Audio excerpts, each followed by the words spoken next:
Les couturiers ambulants, communément appelés toklo-toklo, sont des hommes qui passent de quartier en quartier. De vieilles machines à coudre portées sur l'épaule, ils signalent leur présence en faisant du bruit avec leurs ciseaux.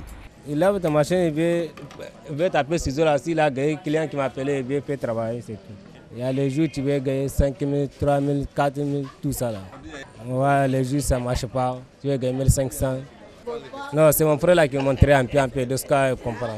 Il vient à 8h30 comme ça, il descend à 17h. Il recommence seulement.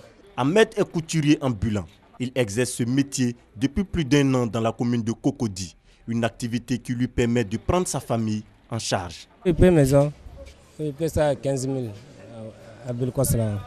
Comme Ahmed, ils sont nombreux ces jeunes gens de nationalité étrangère, pour la plupart, qui se livrent à cette activité. Une activité qui rend bien des services. Puisque nos tailleurs n'ont pas souvent le temps de s'occuper des petites réparations, donc on a oublié de se tourner vers eux, comme c'est leur spécialité. Non, je pense qu'ils font du bon travail. Le prix est abordable. Bon, il y a certains qui exagèrent, bon, il y a d'autres aussi qui sont raisonnables. Donc on fait avec quoi.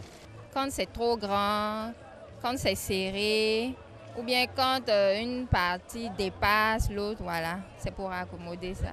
En tout cas, moi, mon zoom, il a toujours bien réussi, mais rattrapage, donc il n'y a pas de problème à ce niveau. En plus des toklo-toklo qui parcourent des kilomètres à la recherche d'une clientèle, il y a ceux qui restent sur place et qui ont pour spécialité la retouche de la friperie.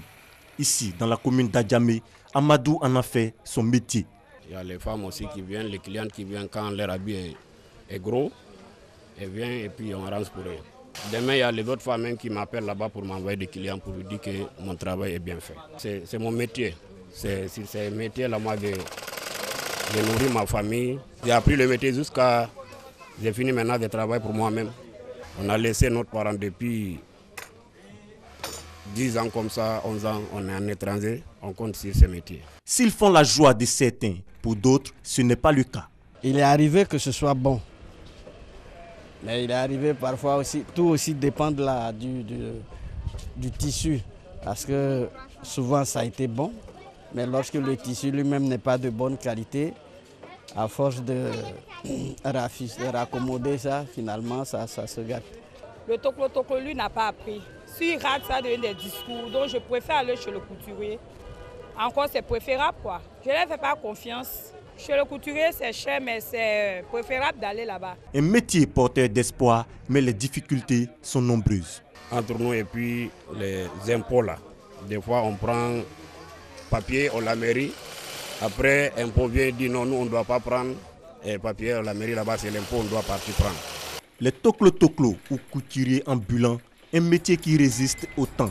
Utile ou pas, les toklo-toklo font leur petit bonhomme de chemin.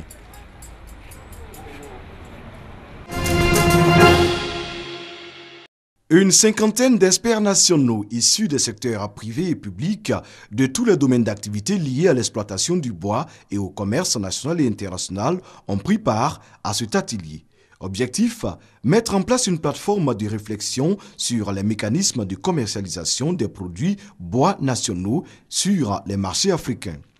Pour le colonel Adengra Marie-Chantal, point focal de l'Organisation internationale des bois tropicaux en Côte d'Ivoire, l'industrie africaine du bois doit renforcer sa compétitivité et surtout réduire ses importations vers les marchés européens, des importations estimées aujourd'hui à des milliards de dollars par an.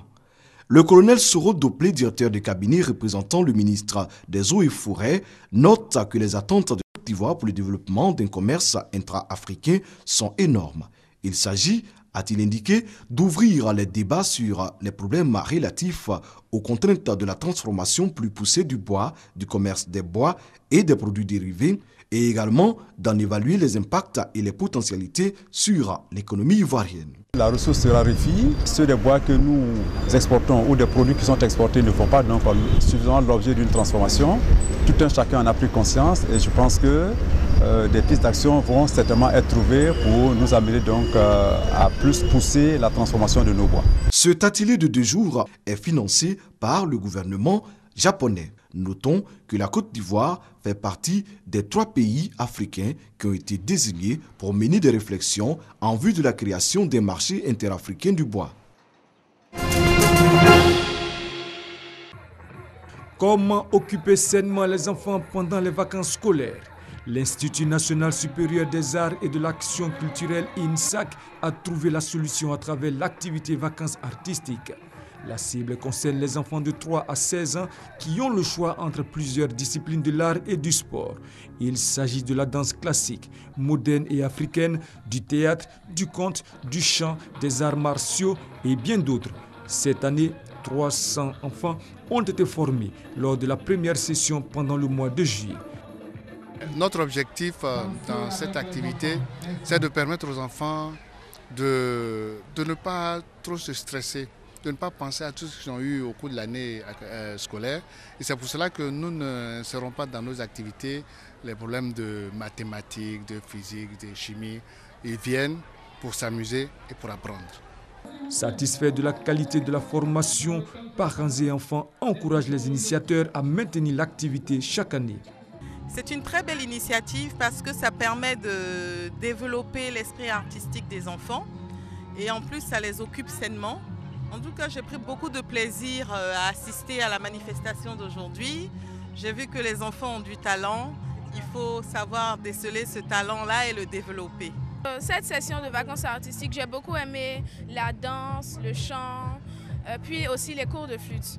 C'était très instructif pour moi. J'aimerais aussi refaire cette session de vacances artistiques.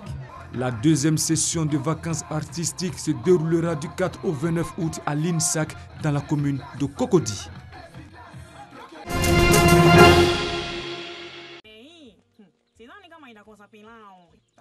Un dessin animé créé de toutes pièces en Tanzanie. Ubongo Kids relate les aventures de 4 enfants dans un monde imaginaire où les animaux parlent. C'est une start-up locale créée en 2013 qui est à l'origine de ce programme. Aujourd'hui, 17 personnes travaillent à plein temps sur Ubongo Kids, qui est devenu en quelques mois le programme le plus regardé du pays. Nous sommes en train de travailler sur Ubongo Kids, un dessin animé avec un contenu éducatif axé sur les mathématiques et les sciences à travers des histoires et des chants. Il est diffusé sur TBC, la chaîne de télévision publique tanzanienne. Nous venons de lancer une plateforme SMS interactive où les enfants peuvent interagir. Ils peuvent répondre à des quiz et avoir des réponses de leurs personnages préférés. Chaque semaine, près de 1,2 million de téléspectateurs suivent la série, récemment traduite en anglais et disponible au Kenya et en Ouganda. Diffusée pour la première fois en janvier 2014, Ubongo Kids a vu le jour grâce à une équipe de 5 cofondateurs au parcours bien différent. Le directeur artistique d'Ubongo Media a enseigné en chanson pendant 15 ans dans des écoles primaires avant de lancer le dessin animé. Selon lui, l'enseignement ludique peut favoriser l'apprentissage. Quand j'étais à l'école primaire, je trouvais les mathématiques très difficiles. Parfois, je ne comprenais pas l'enseignant. Non pas parce que je ne connaissais pas les mathématiques, mais à cause de la manière de l'enseigner. Je ne voyais pas le rapport entre les maths et ma vie. Dans un pays marqué par l'absence de divertissement pour les enfants, un manque de professeurs et des classes surchargées, Ubongo Kids offre une alternative et rencontre un franc succès. Chaque semaine, des écoliers du quartier viennent visionner un nouvel épisode avant sa diffusion et les retours sont positifs. J'ai toujours aimé les divisions, mais les divisions étaient très difficiles à l'école. Ubongo Kids m'a aidé à mieux comprendre les divisions. Maintenant je comprends, ce n'est plus un problème pour moi. Ma prof était très étonnée. L'équipe d'Ubongo Media travaille actuellement sur la sortie d'un nouveau dessin animé pour apprendre l'anglais aux enfants âgés de 3 à 7 ans et espère pouvoir exporter son concept sur le continent africain et asiatique.